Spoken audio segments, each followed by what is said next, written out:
The school year has officially started, and both band directors and their students are breathing a sigh of relief as in person band is back in schools as mandated by the province. It is certainly an exciting time for all those involved in band programs throughout the province. Here to tell us more about the resumption of band here in the province is Westgate Mennonite Collegiate Band Director Ross Brownlee and the Executive Director of the Manitoba Band Association, Chelsey Hiebert.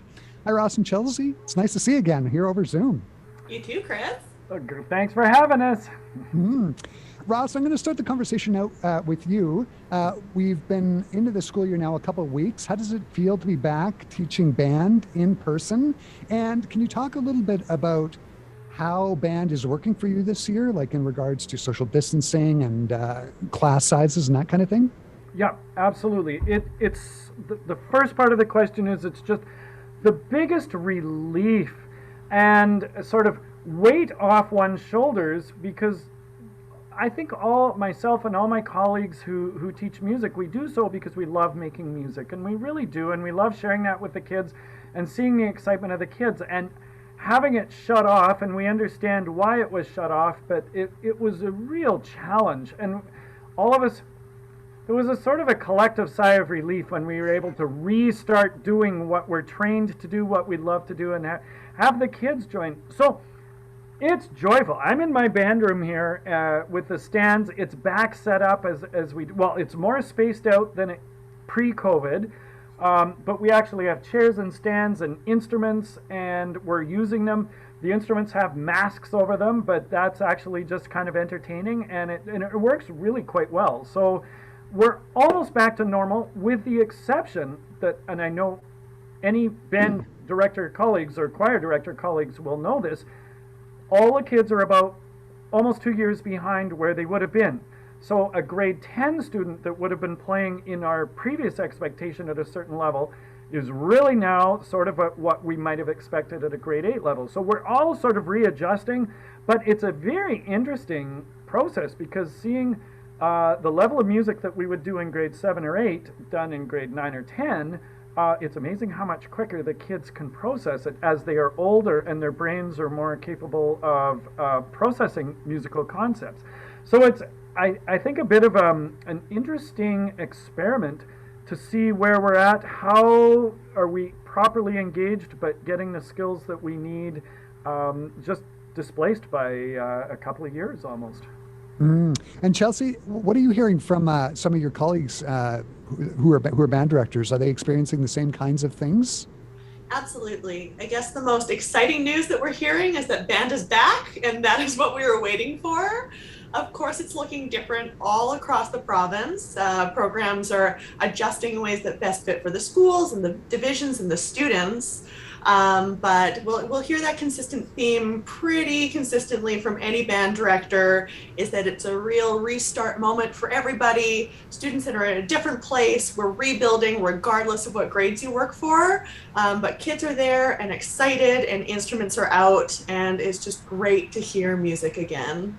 Nice. And I should just add to that, the kids are so excited to pick up. They're like, oh yeah, whatever, let's just get this skill. Like, I'm really anxious. We were just going over the break on clarinet. Let's go back to that and make sure we've got that nailed, Mr. Brownlee. We'll get this. So there's huge excitement to get those things going again, wherever we're at.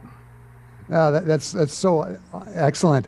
I know one of the issues that has come up this year, aside from being students, Ross, as you were talking about before, being sort of a couple years behind, one of the issues that band directors are dealing with now is this idea that if your school starts band in grade 7, you now have 2 years of students starting instruments.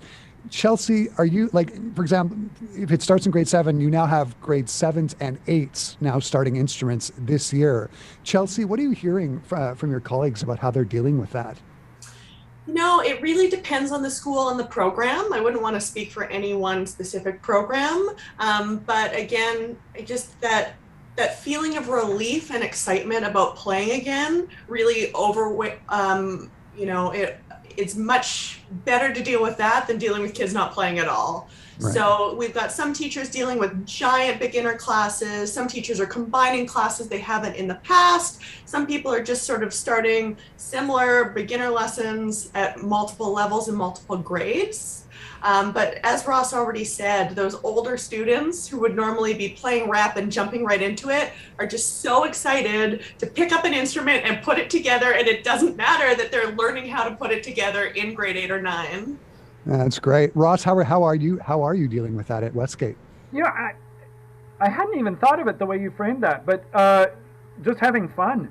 And I actually, for my own entertainment, I use different beginner level books, so I've got a slightly different approach. So I'm not mirroring the same class. We're doing slightly different repertoire that goes towards the same goal.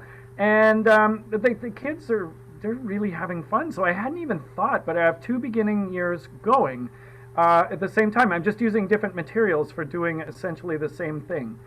It's amazing, though. I'd like to add, and this is a very interesting sort of almost community experiment, but the kids in grade 8 who are starting are just so much faster than the kids in grade 7. So this is interesting for me to watch, and and we're actually talking about it, and because we did get to play for about 2 weeks last year before we had to shut down. And those kids have retained and moved forward on those remarkable 2 weeks in an amazing way. It's actually really exciting to see. So they actually did jump on that. And it's amazing the skills they learned in a very quick amount of time. And some of them kept playing on their own at home, which also thrills me. So they did gain some experience. That's excellent. Chelsey, I was on the Manitoba Band Association's website, and there is an initiative that's been started by the MBA called Looking Forward. Can you tell us exactly what that is? Absolutely. So the project impetus is very much developed to address the concerns of the Manitoba band directors as they're all working to rebuild and rejuvenate their bands following the impact of the pandemic and this extended lockdown. And the best part about this program is it's very much been built by our members for our members and is our members. It's not something that the MBA has created and packaged up and offered out. It was a group of members that formed a committee that saw a need. Some more senior teachers realized they were getting calls and calls from members asking what they were doing and how they were dealing with things, and realized that it might be nice to have a framework to get anyone in Manitoba and any MBA member involved with this project. So basically, we've formed these support pods. So anyone who wants to participate in the program can sign up, and then you get assigned to a support pod. And your support pod is exactly that, a small group of people that you can have informal conversation with, bounce ideas off of, etc. And so then as the MBA, we're going to host just a small Zoom get-together later this week on Friday, where those pods can come together. We'll give a few guiding questions for people to talk about, but again, just leave that space and place for teachers and performers and administrators and anyone to share their experience, ask questions, throw it out to the group to receive some feedback and thoughts. And go from there. And so if anyone's listening and hasn't signed up yet, you can sign up on the MBA website because the session's going to be on Friday after school at the end of the day, 5 o'clock. And we also have a few resources. We started out the entire program with a roundtable with a few educators who built programs years ago, and just heard from Bill Christensen, Janet Yoakum, and Rob Kroll, all known for building out programs from the beginning. And so we also have that recorded and as a resource to share with any of our members. Yeah, and I'm just thinking it's so great that here in Manitoba, we've got an organization like the Manitoba Band Association that is so robust and there is so much peer support through the members of the MBA. It's really, really great. Chelsey, the next question I've got is, for as long as I can remember, since my family moved to Winnipeg in '87, the Manitoba Band Association has always had events such as the honor bands, the solo ensemble festivals, the various festivals, the level A band festivals, etc. Can we expect that same kind of thing this year now that band has resumed? What is the plan for events like that for this year? That is a great question, and I would be hesitant to ever use the word "the same" ever again. But I hope we can apply, the term "the same" in having the MBA still being a cornerstone of providing experiences for students and providing community experience for anybody who wants in the province. We're certainly meeting, all of our committees are meeting to see how that can work and how that can fit into the current landscape of what we're dealing with. I'll let you know the convention center is booked. We hope that we can go ahead with as many in-person experiences as possible. Again, they might not look the same, but our goal across the board is to have in-person collaboration, live music wherever we can, while still abiding by public health orders and recommendations from the province. Oh, that's just excellent. It goes without saying that you are both very obviously optimistic about this year. I'm going to wrap up the conversation this way. Imagine it's June 2022. Where do you see us as the band community in June of 2022? Ross, maybe I'll start with you. Happier. Really looking forward to a summer holiday after hopefully a terrific year of rebuilding, regrowing, reminding ourselves just what a joy making music together is. It's such a community, social, collaborative. Nobody loses when you make music. There isn't a winner and a loser. You're always winning, and you're learning, and you can raise the bar. It's such a positive thing. So I think if we can all get to June, and if we've got some element of our program back and enjoyed playing, and that community spirit that's really critical in schools.